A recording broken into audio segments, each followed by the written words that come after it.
আসসালামু আলাইকুম।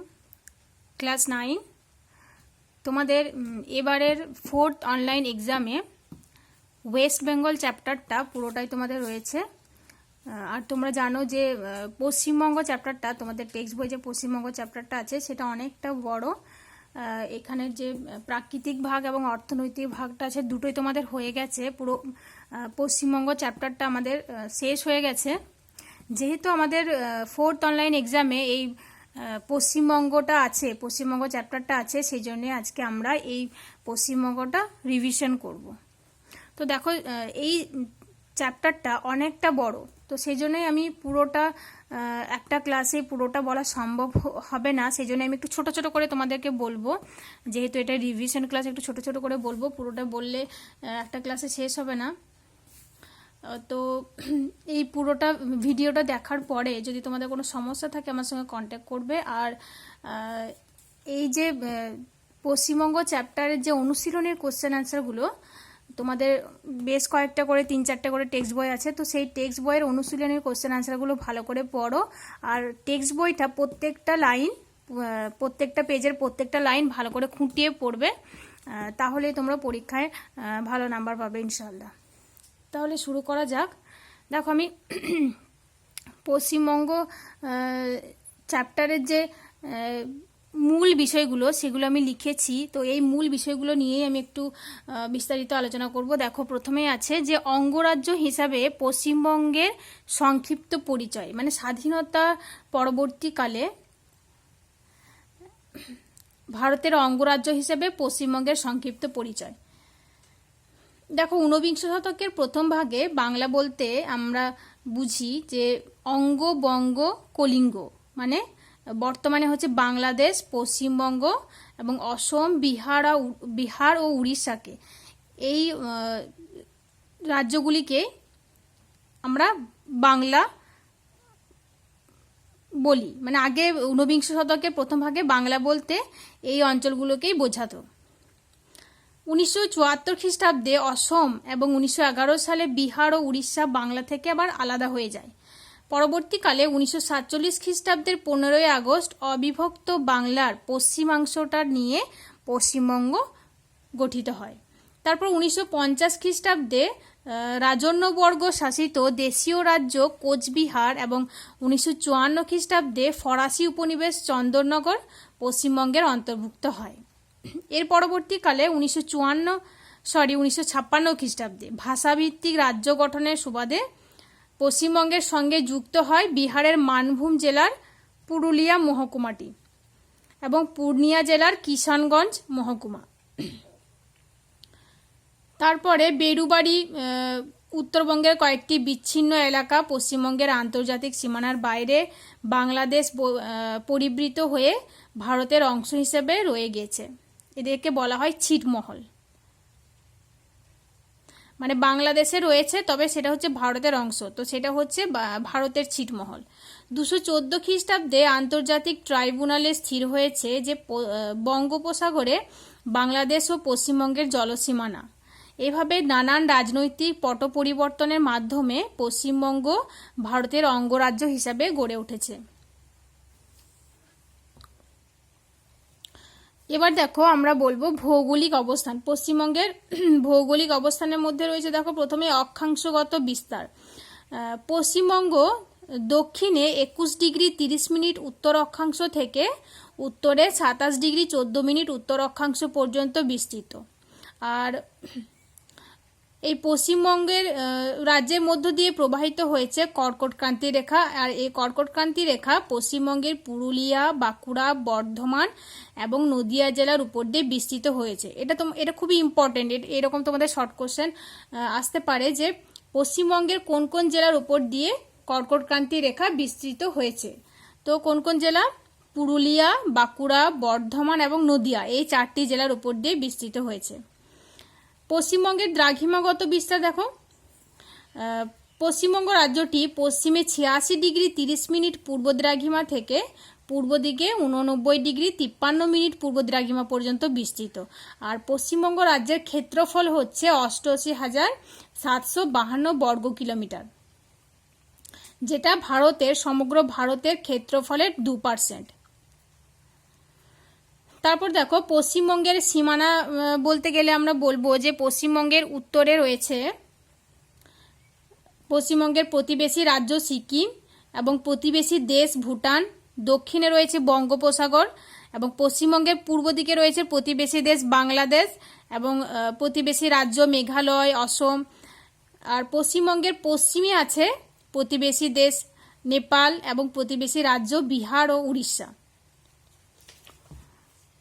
এবং এখন আমরা পশ্চিমবঙ্গের প্রতিবেশী দেশ এবং রাষ্ট্র, প্রতিবেশী দেশ এবং রাজ্যগুলো সম্পর্কে একটু বলবো, একটু জেনে নিই যে পশ্চিমবঙ্গের কোন কোন দিকে কোন কোন প্রতিবেশী দেশ এবং রাজ্য রয়েছে। দেখো পশ্চিমবঙ্গের প্রতিবেশী রাষ্ট্রগুলো হচ্ছে উত্তর পশ্চিমে অবস্থান করছে নেপাল, তারপর উত্তর দিকে রয়েছে ভুটান এবং পূর্ব দিকে রয়েছে বাংলাদেশ। এবং প্রতিবেশী রাজ্যের মধ্যে উত্তরে রয়েছে সিকিম, পূর্ব দিকে রয়েছে অসম, পশ্চিমে বিহার ও ঝাড়খণ্ড এবং দক্ষিণ পশ্চিম দিকে রয়েছে উড়িষ্যা। পশ্চিমবঙ্গের উত্তরে হিমালয়ের কোলে সিকিম রাজ্য অবস্থান করছে এবং এই সিকিম রাজ্যের দুপাশে রয়েছে নেপাল এবং ভুটান রাষ্ট্র দুটি। আর এই সব অঞ্চলের ভূপ্রকৃতি, নদ নদী, জলবায়ু, মৃত্তিকা, স্বাভাবিক উদ্ভিদের বৈশিষ্ট্য পশ্চিমবঙ্গের পার্বত্য অঞ্চলের সঙ্গে অনেকটা মিল রয়েছে। যেহেতু নেপাল ও ভুটান এটাও পার্বত্য অঞ্চলে অবস্থান করছে, তো সেই জন্য নেপাল ও ভুটানের নদ নদী, ভূপ্রকৃতি, জলবায়ু পশ্চিমবঙ্গের দার্জিলিং জেলা বা পার্বত্য অঞ্চলের সঙ্গে অনেকটা মিল রয়েছে। এবং এই পার্বত্য অঞ্চলের স্থানীয় অধিবাসী মঙ্গোলীয় জনগোষ্ঠীর অন্তর্ভুক্ত এবং তাদের উপজীবিকাও প্রায় অনেকটা একই রকম। এরা ধাপ চাষ করে, পশুপালন, পশম শিল্প, চা এবং লেবু জাতীয় ফলের চাষ এবং পর্যটন শিল্পের বিকাশের ওপর এই অঞ্চলের মানুষেরা নির্ভরশীল। এরপর দেখো পশ্চিমবঙ্গের প্রতিবেশী রাজ্য কোনগুলো? সিকিম, অসম, বিহার, ঝাড়খণ্ড এবং উড়িষ্যা। দেখো তোমাদের টেক্সট বই কিন্তু এগুলো সম্পর্কে আরও বিস্তারিতভাবে রয়েছে, তোমরা একটু খুঁটিয়ে পড়বে। আমি এত বিস্তারিতভাবে বলছি না, তবে দেখো কিছুটা আমি বলছি।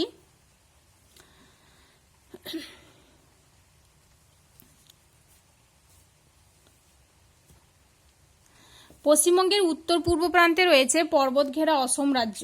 আর এই রাজ্যের ভূপ্রকৃতি, জলবায়ু, কৃষিকাজ, জনবসতি এগুলো অনেকটা পশ্চিমবঙ্গের আলিপুরদুয়ার, জলপাইগুড়ি, কোচবিহার জেলার মতোই মিল রয়েছে। আর ব্রহ্মপুত্র নদী উপত্যকা হলো অসম রাজ্যের প্রাণকেন্দ্র। অসম রাজ্যটি চা, কমলালেবু চাষের জন্য বিখ্যাত। আর কলকাতা বন্দর থেকেই অসমের চা সারা দেশে এবং বহির্বিশ্বে ছড়িয়ে পড়েছে। আর এই অসমের জনপ্রিয় লোক উৎসব হলো রঙ্গালী, তারপর ভরালি বিহু। ঠিক আছে, এরপর আমরা বলবো পশ্চিমবঙ্গের ভূপ্রকৃতি ও নদ নদী। দেখো পশ্চিমবঙ্গের ভূপ্রকৃতিকে 3 ভাগে ভাগ করা হয়। প্রথমে আছে দেখো উত্তরের পার্বত্য অঞ্চল, তারপর পশ্চিমের মালভূমি অঞ্চল এবং সমভূমি অঞ্চল। তো উত্তরের পার্বত্য অঞ্চলের ভূপ্রকৃতি এবং তার সঙ্গেই উত্তরের পার্বত্য অঞ্চলে কোন কোন নদী প্রবাহিত হয়েছে সেগুলো আমি বলবো। দেখো উত্তরের পার্বত্য অঞ্চলে এই অঞ্চলটি পূর্ব হিমালয় পর্বতশ্রেণীর উপর অবস্থিত, যেটা তরাইয়ের সমভূমি থেকে হঠাৎ খাড়াভাবে উঠে গেছে। এই অঞ্চলটিকে এই যে উত্তরের পার্বত্য অঞ্চলটা, এটা আমরা জানি যে পশ্চিমবঙ্গের দার্জিলিং, শিলিগুড়ি, জলপাইগুড়ি, কার্শিয়াং, কালিম্পং এইসব জেলা নিয়ে গঠিত। আর এই উত্তরের পার্বত্য অঞ্চলটিকে 2 ভাগে ভাগ করা হয়। একটা হচ্ছে তিস্তার পশ্চিমের পার্বত্য অঞ্চল এবং তিস্তার পূর্ব দিকের পার্বত্য অঞ্চল। দেখো উত্তরের পার্বত্য অঞ্চলের মাঝখান দিয়ে তিস্তা নদী প্রবাহিত হয়েছে, সেজন্য এই পার্বত্য অঞ্চলটাকে 2 ভাগে ভাগ করা হচ্ছে। একটা হচ্ছে তিস্তার পশ্চিম দিকের পার্বত্য অঞ্চল এবং আর একটা হচ্ছে তিস্তার পূর্ব দিকের পার্বত্য অঞ্চল। তিস্তা নদীর পশ্চিম দিকের পার্বত্য অঞ্চলটি পূর্ব দিকের পার্বত্য অঞ্চলের তুলনায় একটু উঁচু এবং এই পশ্চিম দিকের পার্বত্য অঞ্চলটি 2টি পর্বতশিরা দেখা যায় এই পশ্চিম দিকের পার্বত্য অঞ্চলটিতে। এগুলি হলো সিঙ্গালীলা এবং দার্জিলিং কার্শিয়াং শৈলশিরা। ঠিক আছে, পশ্চিম দিকের পার্বত্য অঞ্চলে দুটি পর্বত শিরা দেখা যায়, কি কি? সিঙ্গালীলা এবং দার্জিলিং ও কার্শিয়াং শৈলশিরা। এটা মনে রাখবে তোমরা। সিঙ্গালীলার কয়েকটি উল্লেখযোগ্য পর্বতশৃঙ্গ হলো ফালুট, তারপর সান্দাকফু, টাংলু, সবরগ্রাম। সান্দাকফু হচ্ছে পশ্চিমবঙ্গের সর্বোচ্চ শৃঙ্গ, এটাও তোমরা মনে রাখবে। তারপর দেখো দার্জিলিং ও কার্শিয়াং শৈলশিরার দুটি শৃঙ্গ, কি কি? টাইগার হিল ও সিঞ্চল। এরপর দেখো তিস্তা নদীর পূর্ব দিকের পার্বত্য অঞ্চল। তিস্তার পূর্ব দিকের পার্বত্য অঞ্চলে রয়েছে দূরবিন্দারা পর্বত, যেটি কালিম্পং শহর এই দূরবিন্দারা পর্বতের উপরেই অবস্থিত। ঋষিলা হচ্ছে এই অঞ্চলের সর্বোচ্চ শৃঙ্গ, মানে তিস্তা নদীর পূর্ব দিকের পার্বত্য অঞ্চলের সর্বোচ্চ শৃঙ্গ হচ্ছে ঋষিলা। ঠিক আছে, এই অঞ্চলের উপর দিয়ে যেসব নদীগুলি প্রবাহিত হয়েছে তাদের মধ্যে উল্লেখযোগ্য হচ্ছে তিস্তা, তারপরে রয়েছে জলঢাকা, মহানন্দা, তোরসা, এই নদীগুলি। উত্তরের পার্বত্য অঞ্চলের নদীগুলি হচ্ছে বৃষ্টি এবং বরফ গলা জলে পুষ্ট, আর এই নদীগুলি চিরপ্রবাহী, সারা বছর এই নদীতে জল থাকে। আর এই নদীগুলি হিমালয়ের পার্বত্য অঞ্চলে গভীর গিরিখাত সৃষ্টি করে। আর এই নদীগুলি হচ্ছে বন্যাপ্রবণ। ঠিক আছে, এগুলি হচ্ছে উত্তরের পার্বত্য অঞ্চলের নদ নদীর বৈশিষ্ট্য। এরপর দেখো রয়েছে পশ্চিমের মালভূমি অঞ্চল।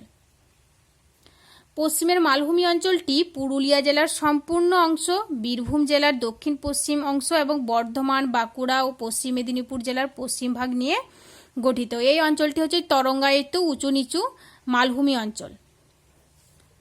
এই অঞ্চলের উচ্চতা প্রায় 300 মিটার বা 300 মিটারের একটু বেশি। এই অঞ্চলটি তরঙ্গায়িত উঁচু নিচু মালভূমি অঞ্চল, তবে মাঝে মাঝে বেশ কিছু পাহাড় বা টিলা দেখতে পাওয়া যায়, যেমন পুরুলিয়া জেলার অযোধ্যা, বাঘমুন্ডি, পাঞ্চেত পাহাড়, বাঁকুড়ার বিহারীনাথ ও শুশুনিয়া পাহাড়, তারপর হচ্ছে বীরভূমের মামাভাগ্নে পাহাড়, এই পাহাড়গুলি দেখতে পাওয়া যায়। অযোধ্যা পাহাড়ের গোড়গাবুড়ু হচ্ছে মালভূমি অঞ্চলের সর্বোচ্চ শৃঙ্গ। এটাও খুব ইম্পর্টেন্ট কোশ্চেন, যে মালভূমি অঞ্চলের সর্বোচ্চ শৃঙ্গের নাম কি? অযোধ্যা পাহাড়ের গোড়গাবুড়ু হচ্ছে মালভূমি অঞ্চলের সর্বোচ্চ শৃঙ্গ। মালভূমি অঞ্চলের প্রধান নদ নদী হচ্ছে অজয়, দামোদর, ময়ূরাক্ষী, রূপনারায়ণ, দ্বারকেশ্বর, শিলাবতী, কংসাবতী, কেলেঘাই, সুবর্ণরেখা। শিলাবতী ও দ্বারকেশ্বর এই দুটি নদী মিলিত হয়ে তৈরি হয়েছে রূপনারায়ণ নদী, আর কেলেঘাই ও কংসাবতী নদী যুক্ত হয়ে হলদি নদী সৃষ্টি করেছে। ঠিক আছে, আর এই নদীর পশ্চিমের মালভূমি অঞ্চলের নদ নদীর প্রধান বৈশিষ্ট্য হচ্ছে এই নদীগুলি বৃষ্টির জলে পুষ্ট, সেজন্যই শুধুমাত্র বর্ষাতেই এই নদীগুলিতে জল থাকে, সারা বছর এই নদীতে জল থাকে না। এই জন্যই এই নদীগুলিকে অনিত্যবহ নদীও বলা হয়। আর বর্ষায় যখন অতিবৃষ্টি হয়, অতিবৃষ্টির সময় এই নদীগুলি বন্যাপ্রবণ। এই নদীগুলি বেশিরভাগই পশ্চিমের মালভূমি অঞ্চল এবং পশ্চিমের ঝাড়খণ্ডের ছোটনাগপুর মালভূমি অঞ্চল থেকে সৃষ্টি হয়েছে। ঠিক আছে, তারপর দেখো রয়েছে সমভূমি অঞ্চল।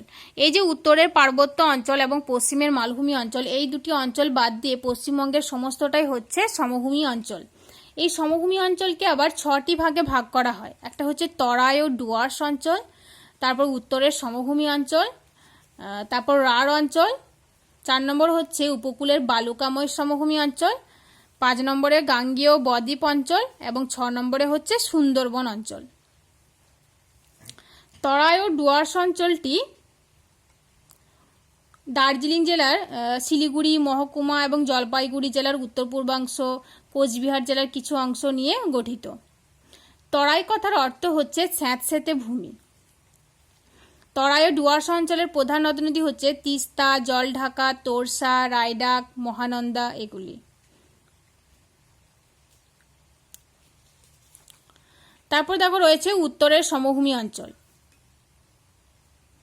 উত্তরের সমভূমি অঞ্চলটি তরাই ও গঙ্গার মধ্যবর্তী স্থানে অবস্থিত, যে মালদা, উত্তর দিনাজপুর, দক্ষিণ দিনাজপুর এবং কোচবিহার এই 4টি জেলার উত্তরের সমভূমি অঞ্চল নিয়ে গঠিত।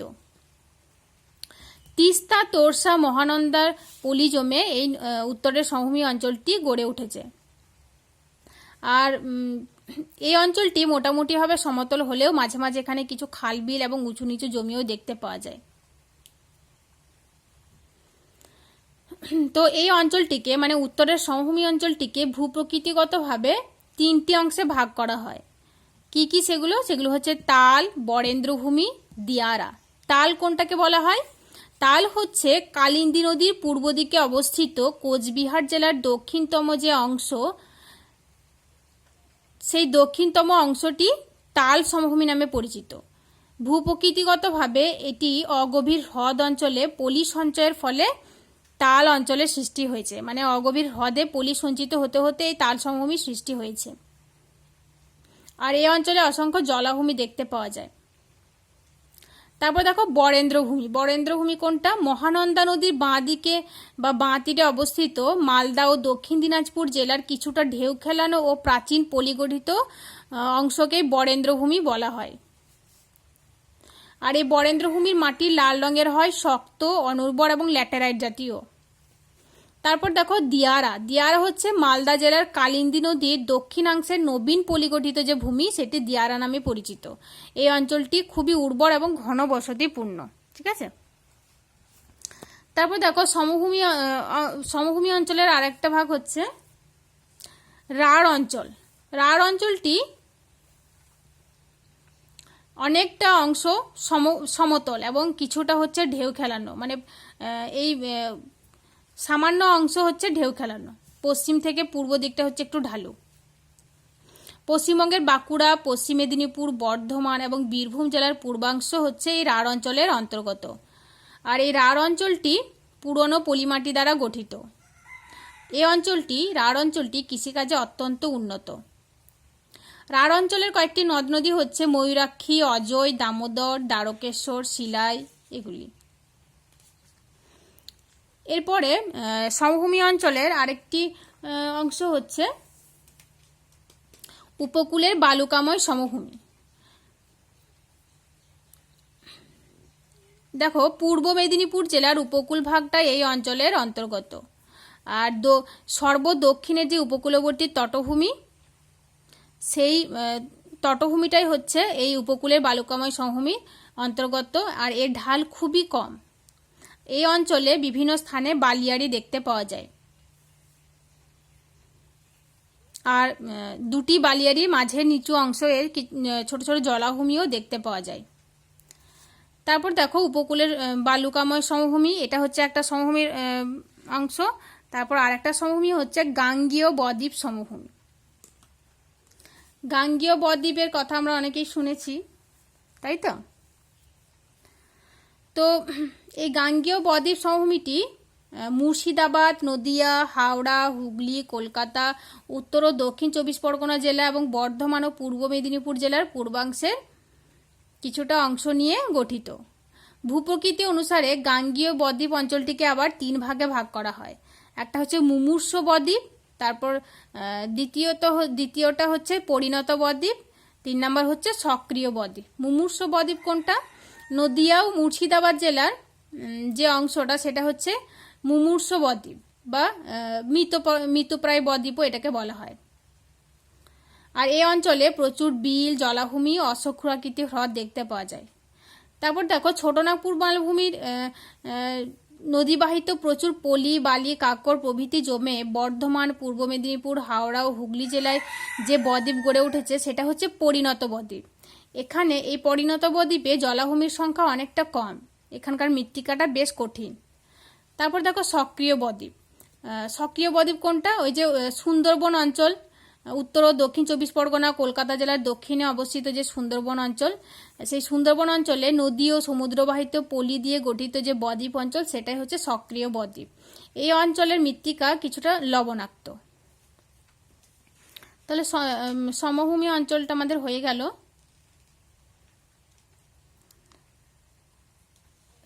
আর একটা ভাগ রয়েছে সুন্দরবন অঞ্চল। সমভূমির আর একটা ভাগ হচ্ছে সুন্দরবন অঞ্চল। দেখো দক্ষিণ 24 পরগনার দক্ষিণ অংশ নিয়ে সুন্দরবন অঞ্চল গঠিত। এই সুন্দরবন অঞ্চলে বেশ কিছু দ্বীপ গড়ে উঠেছে, যেমন দেখুন নিউমুর, পূর্বাশা, সাগর দ্বীপ, তারপর অসংখ্য ছোট বড় দ্বীপ জলাভূমিও এই অঞ্চলে রয়েছে। এখানে বেশ কিছু চরেরও সৃষ্টি হয়েছে। চর কোনগুলো? চর হচ্ছে সমুদ্রগর্ভ থেকে উঠে আসা যে ভূখণ্ড, সেগুলোকেই চর বলা হয়। সুন্দরবনের জলাভূমিকে দেখো স্থানীয়ভাবে দুভাগে ভাগ করা হয়, একটা হচ্ছে বাদা এবং আর একটা হচ্ছে আবাদ। বাদা কোনটা? বাদা হচ্ছে সুন্দরবনের যে কর্দমাক্ত নিচু জলাভূমি বা বনভূমি, যেখানে কৃষিকাজ করা হয় না, সেটা হচ্ছে বাদা। আর আবাদ হচ্ছে সুন্দরবনের যে অঞ্চলে চাষবাস করা হয়, সেটা হচ্ছে আবাদ। ঠিক আছে। সুন্দরবন অঞ্চলের প্রধান নদ নদী হচ্ছে দেখো গোসাবা, মাতলা, বিদ্যাধরী, কালিন্দী, পিয়ালি, ঠাকুরানী, রায়মঙ্গল, এগুলো।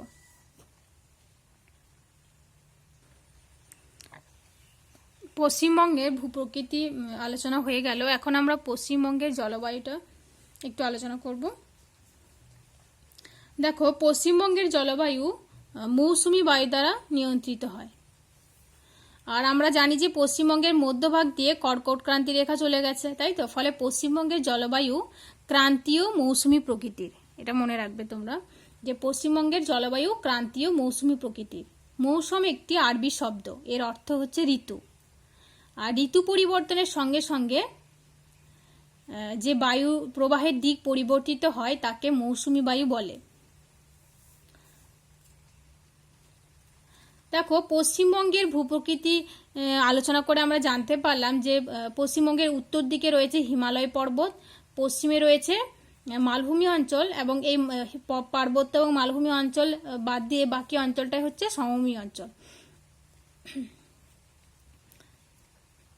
তারপর দেখো এই যে ভূপ্রাকৃতিক বৈচিত্র্য আমরা জানতে পারলাম, তো এই ভূপ্রাকৃতিক বৈচিত্র্যের জন্য পশ্চিমবঙ্গের বিভিন্ন অংশে বিভিন্ন ধরনের উষ্ণতা, বায়ুপ্রবাহ এবং বৃষ্টিপাতের তারতম্য লক্ষ্য করা যায়। এই রাজ্যের দক্ষিণ থেকে যতটাই উত্তর দিকে যাওয়া যায়, বৃষ্টিপাতের পরিমাণ ততই বাড়তে থাকে এবং তাপমাত্রার পরিমাণ তত কমতে থাকে। যেহেতু পশ্চিমবঙ্গ জলবায়ু মৌসুমী বায়ু দ্বারা প্রবাহিত হয়,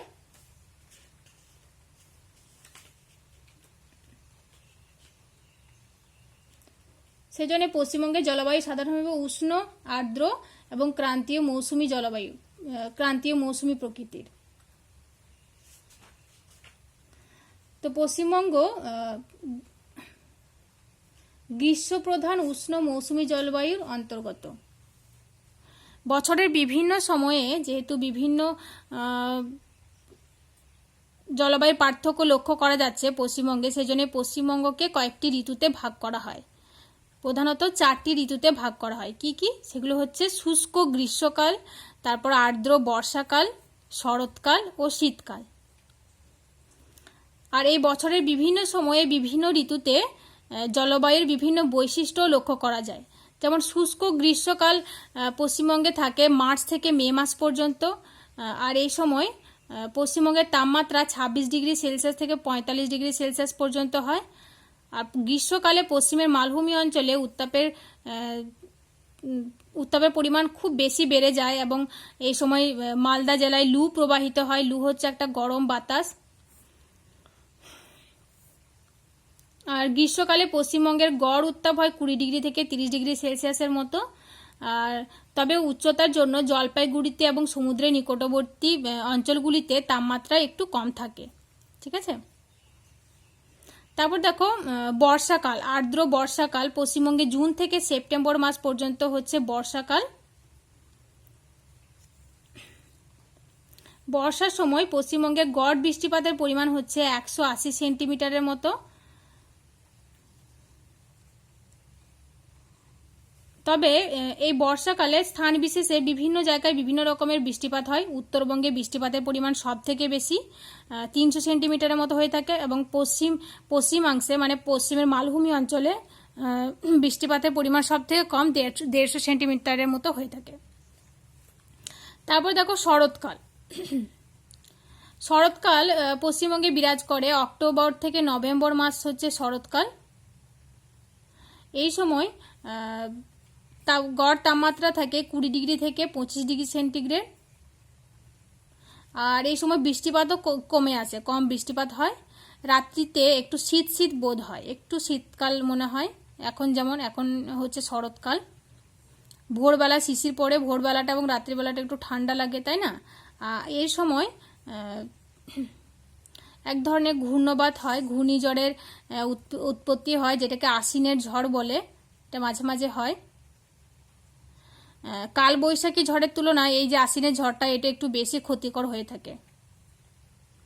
তারপর দেখো শীতকাল, শুষ্ক শীতকাল। ডিসেম্বর থেকে ফেব্রুয়ারি মাস হচ্ছে শুষ্ক শীতকাল। এই সময় তাপমাত্রা শীতকালে গড়ে তাপমাত্রা থাকে পশ্চিমবঙ্গে 13 ডিগ্রি সেলসিয়াস থেকে 19 ডিগ্রি সেলসিয়াস। তবে দার্জিলিং পার্বত্য অঞ্চলে এই সময় শীত সব থেকে বেশি থাকে, তাপমাত্রা একদমই কমে যায়, 0 ডিগ্রি থেকে 5 ডিগ্রি সেলসিয়াসের মতো তাপমাত্রা হয় দার্জিলিংয়ে। তবে মালভূমি অঞ্চলে তাপমাত্রা একটু বেশি হয় এই সময়। আর শীতকালে অল্প বৃষ্টিপাত হয়, বেশি বৃষ্টিপাত হয় না। আর ভোরের দিকটায় শীতকালে কুয়াশা দেখা যায়, কলকাতা এবং আশেপাশে যে শহরগুলোতে সেখানে কুয়াশা দেখতে পাওয়া যায়। তো এই হলো পশ্চিমবঙ্গের জলবায়ু। এরপর দেখো মৃত্তিকা। পশ্চিমবঙ্গের মৃত্তিকাকে প্রধানত 5টি ভাগে ভাগ করা হয়। সেগুলো কি কি? সেগুলো হচ্ছে 1 নম্বর উত্তরের পার্বত্য অঞ্চলের পর্জল মৃত্তিকা, তারপর তরাই ও ডুয়ার্স অঞ্চলের মাটি, তারপর দেখো মালভূমি ও রাঢ় অঞ্চলের ল্যাটেরাইট মৃত্তিকা, সমভূমি অঞ্চলের পলি মৃত্তিকা এবং সুন্দরবন ও উপকূল অঞ্চলের লবণাক্ত ও ক্ষারকীয় মৃত্তিকা। দেখো উত্তরের পার্বত্য অঞ্চলের পর্জল মৃত্তিকাটা সাধারণত খয়েরি রঙের হয়ে থাকে, আর এই মাটি, পর্জল মাটি, চাষের জন্য খুবই উপযোগী। ঠিক আছে। তারপর দেখো তরাই ও ডুয়ার্স অঞ্চলের মৃত্তিকা। এই মাটিতে বালির ভাগ বেশি এবং কাদার ভাগ কম থাকে। তবে বক্সা ডুয়ার্স অঞ্চলে কাদা মাটির পরিমাণ বেশি দেখতে পাওয়া যায়। এই মাটির জল ধারণের ক্ষমতা হচ্ছে কম, মাটিতে জৈব পদার্থ কম থাকায় এখানকার মাটি উর্বরতা অনেক কম, মাটি অনুর্বর প্রকৃতির হয়ে থাকে। তারপর দেখো 3 নম্বর হচ্ছে মালভূমি ও রাঢ় অঞ্চলের ল্যাটেরাইট মৃত্তিকা। পুরুলিয়া, বাঁকুড়া, বীরভূম, বর্ধমান, মেদিনীপুর, মুর্শিদাবাদ এই জেলাগুলিতে এই ল্যাটেরাইট মাটি দেখতে পাওয়া যায়। ল্যাটার কথার অর্থ হচ্ছে ইট। এই মাটি দেখতে অনেকটা ইটের মতো শক্ত লাল প্রকৃতির হয়ে থাকে, সেই জন্য এই মাটিকে ল্যাটেরাইট মৃত্তিকা বলা হয়। আর এই মাটিতে লোহার ভাগ বেশি থাকে, তো সেই জন্য এই মাটি লাল রঙের হয়ে থাকে। এই মৃত্তিকাতে নাইট্রোজেন, পটাশ এবং জৈব পদার্থ কম থাকে, তো সেই জন্যই এই মাটিতে চাষবাস খুব একটা বেশি হয় না। তবে জলসেচের মাধ্যমে ধান, আখ, সর্ষে চাষ হয়ে থাকে এই মৃত্তিকায়। তারপর দেখো সমভূমি অঞ্চলের পলি মাটি। সমভূমি অঞ্চলের পলি মাটি খুবই উর্বর হয়ে থাকে, উর্বর দোআঁশ প্রকৃতির। এই নদীবাহিত পলি জমাটবদ্ধ হয়ে এই মাটির সৃষ্টি হয়। আর এই মাটি যেহেতু খুবই উর্বর, সেই জন্য এখানে ধান, গম, পাট, আখ, তুলো, তৈলবীজ এসব ফসল চাষ হয়ে থাকে। ঠিক আছে। তারপর দেখো পশ্চিমবঙ্গের এই যে পলি মাটি, সমভূমি অঞ্চলের পলি মাটিকে আবার 2 ভাগে ভাগ করা হয়। একটা হচ্ছে প্রাচীন পলি মাটি, তারপর নবীন পলি মাটি। প্রাচীন পলি মাটি একটু লালচে রঙের হয়ে থাকে, আর এর উর্বরা শক্তিটা তুলনামূলকভাবে কম, মানে নবীন পলি মাটি থেকে একটু কম হয়ে থাকে। তবে নবীন পলি মাটিটা মেটে রঙের হয় এবং প্রচুর উর্বর হয়ে থাকে আর কি, আর এর জল ধারণ ক্ষমতাও বেশি। যাই হোক, তারপর দেখো 5 নম্বর হচ্ছে সুন্দরবন ও উপকূল অঞ্চলে লবণাক্ত ক্ষারকীয় মৃত্তিকা। সুন্দরবন অঞ্চলটা যেহেতু বঙ্গোপসাগরের তীরবর্তী অঞ্চলে অবস্থিত, সেই জন্যই এই অঞ্চলটি এই অঞ্চলে লবণাক্ত মৃত্তিকা দেখতে পাওয়া যায়। মানে এই অঞ্চলে মাটিতে লবণের ভাগ বেশি এবং ক্ষারকীয় প্রকৃতির হয়ে থাকে। এই মৃত্তিকায় নারকেল, সুপারি, কার্পাস ও সূর্যমুখী গাছ জন্মায়। তারপর দেখো পশ্চিমবঙ্গের স্বাভাবিক উদ্ভিদ। পশ্চিমবঙ্গের স্বাভাবিক উদ্ভিদকেও 5 ভাগে ভাগ করা হয়। যেমন পার্বত্য অঞ্চলের উদ্ভিদ, একটা হচ্ছে পার্বত্য অঞ্চলের উদ্ভিদ, 2 নম্বর হচ্ছে মালভূমি অঞ্চলের উদ্ভিদ, 3 নম্বর সমভূমি অঞ্চলের উদ্ভিদ, 4 নম্বর হচ্ছে বদ্বীপ অঞ্চলের উদ্ভিদ এবং 5 নম্বর হচ্ছে উপকূলীয় অঞ্চলের উদ্ভিদ। দেখো পশ্চিমবঙ্গের পার্বত্য অঞ্চলে যেসব উদ্ভিদগুলি জন্মায় সেগুলোকে বিভিন্ন ভাগে ভাগ করা হয়, যেমন নাতিশীতোষ্ণ, পর্ণমোচী, তারপর সরল মানে উচ্চতা অনুসারে বিভিন্ন উচ্চতায় বিভিন্ন ধরনের উদ্ভিদ জন্মায়। নাতিশীতোষ্ণ পর্ণমোচী উদ্ভিদ, ক্রান্তীয় পর্ণমোচী উদ্ভিদ, তারপর সরলবর্গীয় উদ্ভিদ, আলপীয় উদ্ভিদ, এসব বিভিন্ন ভাগে ভাগ করা হয় উদ্ভিদগুলিকে। তো পার্বত্য অঞ্চলের উদ্ভিদের উদাহরণ হচ্ছে শাল, সেগুন, গর্জন, চাপলাস। সরলবর্গীয় উদ্ভিদের মধ্যে রয়েছে পাইন, ফার, বার্চ, স্প্রুস ইত্যাদি। তারপর দেখো মালভূমি অঞ্চলের পর্ণমোচী উদ্ভিদ। মালভূমি অঞ্চলের পর্ণমোচী উদ্ভিদের মধ্যে রয়েছে শাল, শিমুল, মহুয়া, পলাশ, কুল, খয়ের। এগুলো হচ্ছে পাতা ঝরা উদ্ভিদ, মানে শুষ্ক ঋতুতে পাতা ঝরিয়ে দেয়। তারপর দেখো সমভূমি অঞ্চলের উদ্ভিদ। সমভূমি অঞ্চল বলতে ওই তরাই ও ডুয়ার সমভূমিতে শাল, সেগুন, শিশু, খয়ের এসব উদ্ভিদ জন্মায়। তারপর সুন্দরবন অঞ্চলের উদ্ভিদ। সুন্দরবন অঞ্চলে লবণাক্ত ভূমিতে ম্যানগ্রোভ জাতীয় উদ্ভিদ জন্মায়, তাই তো। আর উপকূল অঞ্চলের স্বাভাবিক উদ্ভিদের মধ্যে রয়েছে তাল, নারকেল, সুপারি প্রভৃতি।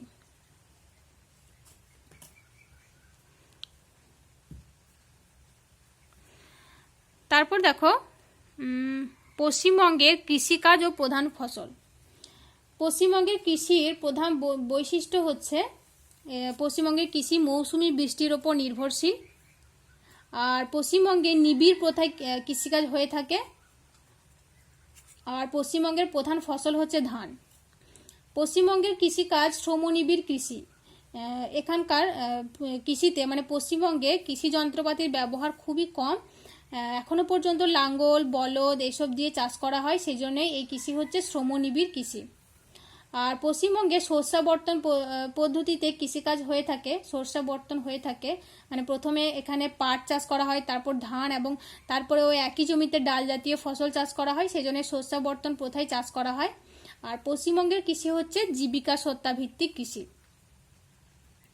তো তোমাদের টেক্সট বইয়ে রয়েছে পশ্চিমবঙ্গের কৃষির মধ্যে একটা হচ্ছে খাদ্য ফসল ধান, তারপর অর্থকরী ফসলের মধ্যে রয়েছে পাট ও চা। তো তোমরা এই ধান, পাট ও চা এদের প্রাকৃতিক পরিবেশ করবে, মানে ধান চাষ, পাট চাষ এবং চা চাষের উপকূল পরিবেশ, এটা ভালো করে পড়বে। উচ্চ ফলনশীল বীজের নামগুলো পড়বে ভালো করে।